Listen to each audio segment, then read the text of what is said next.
हरे कृष्णा दोस्तों। माघ मास कथा अध्याय 8। यमदूत कहने लगा कि तुमने बड़ी सुंदर वार्ता पूछी है। यद्यपि मैं पराधीन हूँ, फिर भी तुम्हारे स्नेहवश अपनी बुद्धि के अनुसार बतलाता हूँ। जो प्राणी काया वाचा और मनसा से कभी दूसरों को दुख नहीं देते, यमलोक में नहीं जाते हैं। हिंसा करने वाले वेद यज्ञ तप और दान से भी उत्तम गति को नहीं पाते। अहिंसा सबसे बड़ा धर्म। तप और दान ऋषियों ने बताया है कि जो मनुष्य जल या पृथ्वी पर रहने वाले जीवों को अपने भोजन के लिए मारते हैं, वे कालसूत्र नामक नरक में पड़ते हैं। वहीं पर अपना मांस खाते हैं और रक्त पीप पान करते हैं तथा पीप की कीच में उनको कीड़े काटते हैं। हिंसक जन्मांध काने कूचड़े लूले लंगड़े दरिद्र और अंगहीन होते हैं। इस कारण इस लोक तथा परलोक में सुख की इच्छा करने वाले को काया वाचा तथा मन से दूसरों का द्रोह नहीं करना चाहिए। जो हिंसा नहीं करते उनको किसी प्रकार का भय नहीं होता। जिस तरह सीधी और टेढ़ी दोनों प्रकार की बहने वाली नदियां समुद्र में मिल जाती हैं, वैसे ही सब धर्म अहिंसा में प्रवेश कर जाते हैं। ब्रह्मचारी गृहस्थ वनप्रस्थी तथा यति सभी अपने अपने धर्म का पालन करने और जितेंद्रिय रहने से ब्रह्मलोक को प्राप्त करते हैं।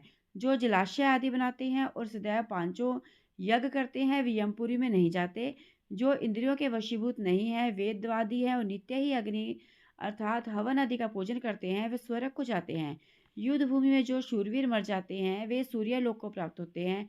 जो अनाथ स्त्री शरण में आए हुए तथा ब्राह्मण की रक्षा के लिए प्राण देते हैं, वे कभी स्वर्ग से नहीं लौटते। जो मनुष्य लूले लंगड़े वृद्ध अनाथ तथा गरीबों का पालन करते हैं, वह भी स्वर्ग में जाते हैं। जो मनुष्य गौओं के लिए पानी का आश्रय करते हैं तथा कुआं तालाब बावड़ी बनवाते हैं, वे सदैव स्वर्ग में निवास करते हैं। जैसे जैसे जीव इनमें पानी पीते हैं, वैसे ही उनका धर्म बढ़ता है। जल से ही मनुष्य के प्राण है, इसलिए जो प्याऊ आदि लगवाते हैं, वह अक्षय स्वर्ग को प्राप्त होते हैं। बड़े बड़े यज्ञ भी वह फल नहीं देते जो अधिक छाया वाले वृक्ष मार्ग में लगाने से देते हैं। जो मनुष्य वृक्ष रोपण करता है, वह सदैव दानी और यज्ञ करने वाला होता है। जो अच्छे फल और अच्छी छाया वाले मार्ग के वृक्षों को काटता है, वह नरकगामी होता है। तुलसी का पौधा लगाने वाला सब पापों से छूट जाता है। जिस घर में तुलसी वन है, वह घर तीर्थ के समान है और उस घर में कभी यमदूत नहीं जाते। तुलसी की सुगंध से पितरों का चित्त आनंदित हो जाता है और वे विमान में बैठकर विष्णु लोक को जाते हैं। नर्मदा नदी का दर्शन, गंगा का स्नान और तुलसी दल का स्पर्श, यह सब बराबर बराबर फल देने वाले हैं। हर एक प्रद्वादशी को ब्रह्मा भी तुलसी का पूजन करते हैं। रतन सोना फूल तथा मोती की माला से दान का इतना पुण्य नहीं मिलता जितना कि तुलसी माला के दान का है।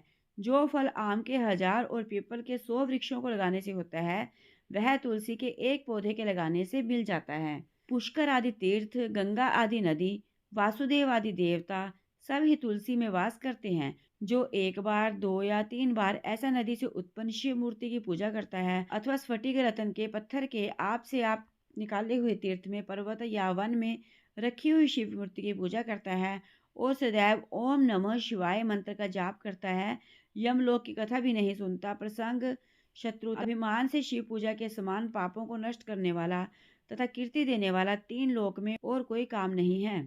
जो शिवालय स्थापित करते हैं, वे शिवलोक में जाते हैं। ब्रह्मा विष्णु तथा शिव का मंदिर बनाकर मनुष्य बैकुंठवासी होता है। जो भगवान की पूजा के लिए फूलों का बाग बनाते हैं, वे धन्य हैं। जो माता पिता देवता और अतिथियों का सदैव पूजन करते हैं, वे ब्रह्मलोक को प्राप्त होते हैं। दोस्तों, कैसी लगी आपको ये 8वें अध्याय की कथा?